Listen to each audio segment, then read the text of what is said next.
Hello friends, AmyR here with Prairie Paper and Ink. Couldn't resist doing another gold, black, and white card.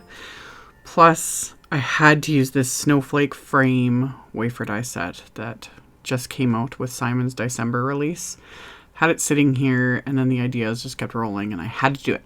So, I die cut some gold glitter paper with the frame, and at the same time, I ran a rectangle wafer die through it as well, since I'm going to layer something on top of this. And when you want to conserve, glitter papers, specialty papers, or you don't have a whole lot of cardstock, when you're layering, cut out the centers, because then you can use them for other things, for other die cuts, for other layers, whatever, because you're not going to see them. So that's what I did with this. I die cut the snowflake frame, but then removed that center portion so that I can use them for other things, and I actually end up die cutting some snowflakes from them at the end of the video. So I've got that, and I did this a couple times because why not do more than one when I'm doing all this. And then I die cut some black cardstock with the Detail Bohemian plate, just cause I really like this. And you notice it more, which I wasn't expecting. You actually notice it more when I adhere it onto the white card base. Like the piercing detail pierces enough that you can kind of see the white cardstock under, and it's just kind of cool. So I did all that.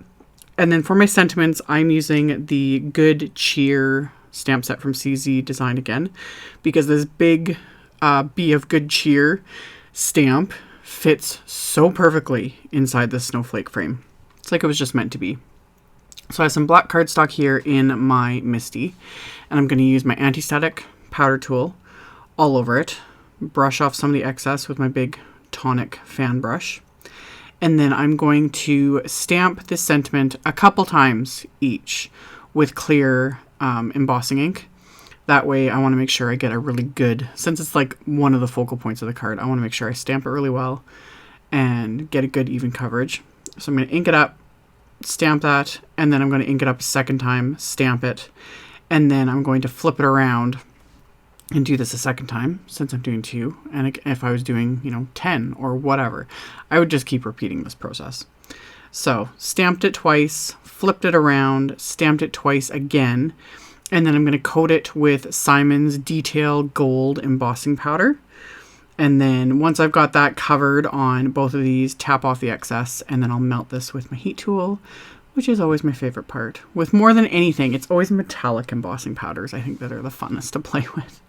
Because once they melt, they're just fabulous. So, got those coated, melted them completely with my heat tools till they are just smooth and melted and no grainy spots are left. And then I'm not using the coordinating die for this. There's a whole coordinating die set. I'm going to use one later on.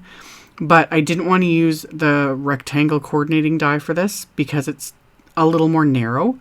So I'm just using a slightly larger basic rectangle die than I used to die cut the inside of that frame.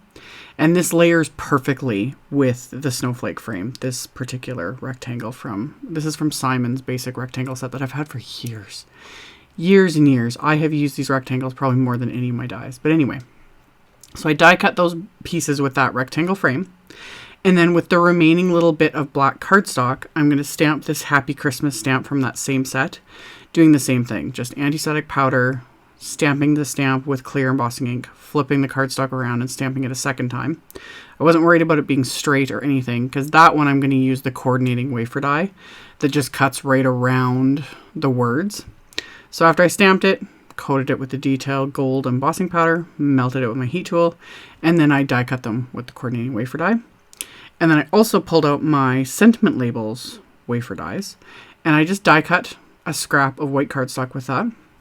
And I used my that L-shaped ruler is from the MISTI Creative Corners.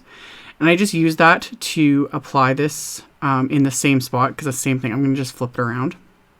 It was easier to die cut first than stamp it, because in this way I can just use the stamp on both sides, if that makes sense. So lined up that strip, lined up this little sentiment from the Good Cheer set, and I stamped it with VersaFine Claire Nocturne ink. And then I use the Creative Corner again so that I can flip this around and it's going to be lined up in the exact same spot. So lined it up again and then just use my magnet to hold it in place. And then I can stamp sentiment a second time. So I've got both of them all on this little strip. So then it's just easier to cut this out. So I got that stamped, and then I just used my guillotine trimmer to trim off the ends and to trim these into 2 separate little sentiment strips for both of these cards, so that the card will say, "Be of good cheer now and throughout the coming year." So I've got those trimmed down with my little guillotine trimmer here. And then once I have those done, I can start assembling everything. So I just used my craft tacky glue just around the little perimeter of my glittery cardstock snowflake frame.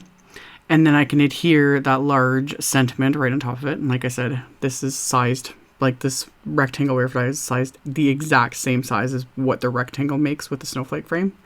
I like when things line up like that. It's just so satisfying. And then I flipped it over, place more craft tacky glue on this, and then I lined this up on the black cardstock die cut with the detail Bohemian plate. So once I've got that adhered into place, I'm going to pop that little sentiment strip with just some thin 3D foam squares so that it kind of adheres over top of all those like die cut snowflakes and the unevenness of everything. So that just holds everything down. And then I use the little snowflakes from the snowflake frame set, because it die cuts a frame and then there's individual snowflake wafer dies. And I ran those through my machine with just some white cardstock. And I'm going to adhere those into place kind of all around the sentiment, just to bring in a little bit more of the white, because that black cardstock that I use the detail Bohemian plate on is A2 size, so it's going to completely cover my card base. So adhered those into place with more dabs of the craft tacky glue. And then once I've got those adhered into place, on the inside of the card, I'm going to use that Happy Christmas that I had heat embossed and then die cut.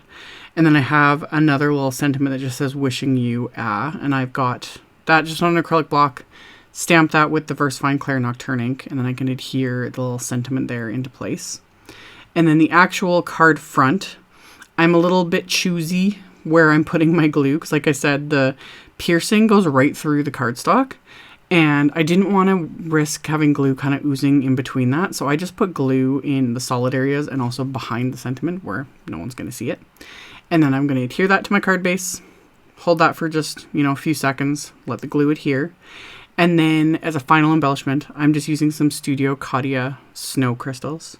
Because there's a lot going on. There's the texture of the black cardstock, heat embossed sentiment, gold glitter snowflakes, the white snowflakes. So I just brought in those white crystals just to kind of finish everything off. And then in the final photos, I also paired these with some of Simon's gold envelopes.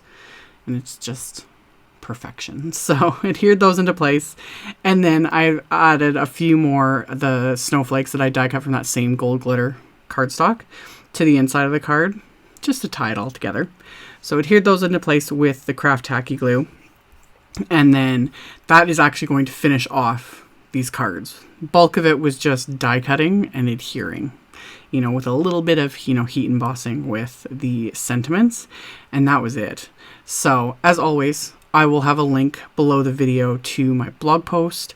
I'll have the photos in the blog post. I'll have picture links to all the supplies used in the blog post. You can check that out in the description box below the video. And then at the very end of this video, I'll have a link to my Christmas playlist that I keep adding to for this year. I still have plenty more coming. So you can check those out as well if you're interested. And thank you all so much for watching and subscribing and thumbs upping and commenting. I really appreciate it. And I will see you all very soon in the next video. Bye!